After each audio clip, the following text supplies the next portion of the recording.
Well, the 25-year-old singer is opening up in a new Instagram post. She's thanking her family and fans for their continued support, saying her battle with addiction is far from over. This morning, Demi Lovato speaking out, sharing her latest struggle with addiction. The singer posting on Instagram, "What I've learned is that this illness is not something that disappears or fades with time. It is something I must continue to overcome and have not done yet."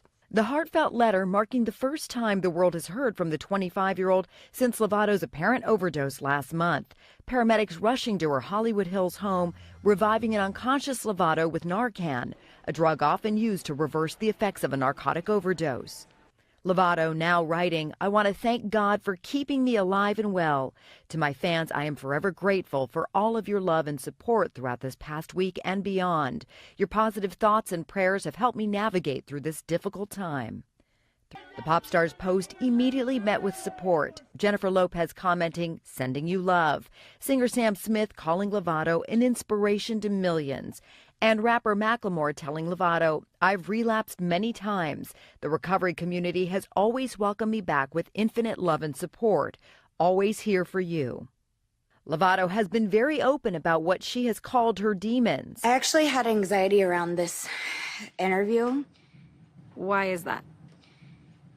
Because the last time I did an interview this long, I was on cocaine. The singer giving the world an inside look at her battles with drug addiction and bipolar disorder, telling Hoda this at an event in 2016. There are things that I do every single day in order to not let it become a struggle every waking moment. Lovato celebrated 6 years of sobriety back in March, but in a song released in June, she seemed to suggest that she had relapsed. One of several red flags those close to her reportedly saw in the months leading up to the apparent overdose. Lovato now focusing on the future, writing, "I now need time to heal and focus on my sobriety and road to recovery. The love you have all shown me will never be forgotten, and I look forward to the day where I can say, I came out on the other side. I will keep fighting." Those are beautiful words, Natalie. Do you know where Demi is currently? So true. Well, it isn't really clear right now if Lovato is still in the hospital, but she has reportedly agreed to enter a drug treatment center after she is released. And again, she thanked her family, her team, and the entire hospital staff who treated her, saying, "Without them, I wouldn't be here writing this letter to all of you." And tonight, fellow musicians are sending heartfelt messages to her. And that's my sister in recovery, and I know what it's like to slip. I know what it's like to relapse. I've done it many, many times. Macklemore and Charlie Puth shared words of support before their concerts as Demi Lovato is forced to cancel her own Thursday show in Atlantic City. You can see the last police car leaving Laurel View Drive in the Hollywood Hills this afternoon. Paramedics and police were called to the home for an overdose and took singer Demi Lovato to the hospital. I sat down with her when she came back from her first time in rehab, and she said it's an everyday battle. She's trying to fight it, and even back then, you knew she still had a long way to go. Mama, I'm so sorry, I'm not sober anymore. Demi admitted last month she'd relapsed in a song titled Sober after 6 years of sobriety. In a YouTube documentary called Simply Complicated, she revealed she started using at 17. I think there's a lot of undue pressure on celebrities when they come out and share that they're entering into recovery. You know, I've read a lot that Demi has been the new face of opioid addiction, and the reality is no one can take that on. Marnie Rosenzweig is owner of the talent agency, the Rosenzweig Group. She's also an ambassador for Shatterproof, an addiction treatment organization, and sober herself for 19 years.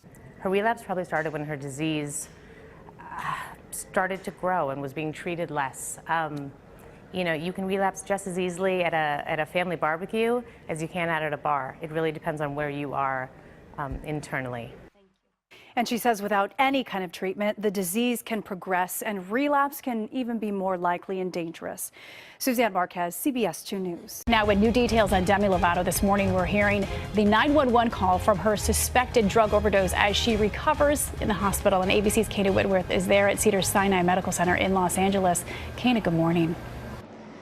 Paula, good morning. In the 911 call you're about to hear, it's clear they were trying to keep this incident under wraps. You hear the caller asking emergency responders not to use their sirens as they race to rescue the 25-year-old. About how old is she? We just need to get somebody out here. For the first time, we're hearing the dramatic 911 calls from inside Demi Lovato's Los Angeles home. ABC News obtaining the audio seemingly describing the moments of panic after the star suffered a suspected drug overdose Tuesday. Hang in there, okay? We're on our way. Stay with the patient. I'm going to remain on the line with you all the way until the paramedics arrive, okay? You should be hearing the sirens real soon. The caller had an unusual request for the 911 operator. No sirens, please, right? No. This is a medical emergency. I don't have control over that. The unknown caller's cry for help lasting nearly 4.5 minutes. Let me know when the paramedics are with you, okay? Yes, they're coming up right now. They're here now with us. This morning, the platinum-selling star, known for her fierce pop hits,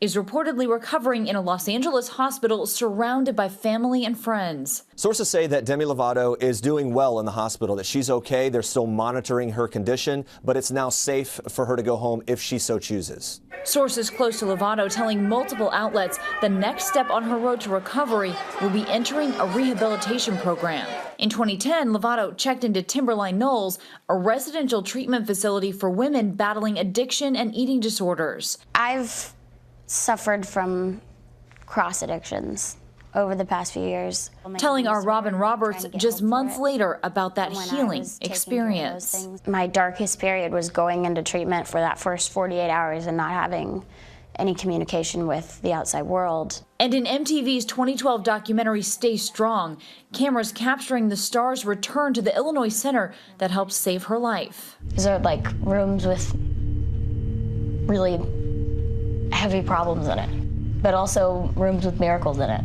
According to the National Institute on Drug Abuse, 40 to 60% of people with substance abuse disorders experience relapse. Relapse is not failure. In fact, on the contrary, oftentimes it can be the turning point to lifelong recovery. Instead of a step back, oddly, it can be a step forward. Lovato was reportedly partying with friends the night before. They were actually carrying Narcan with them. We know it was administered. Narcan is a nasal spray used to treat suspected opioid overdoses. Paula? Yeah, and you have to tip your hat to the paramedics who were able to arrive on the scene and save her life so quickly. Kana, thank you.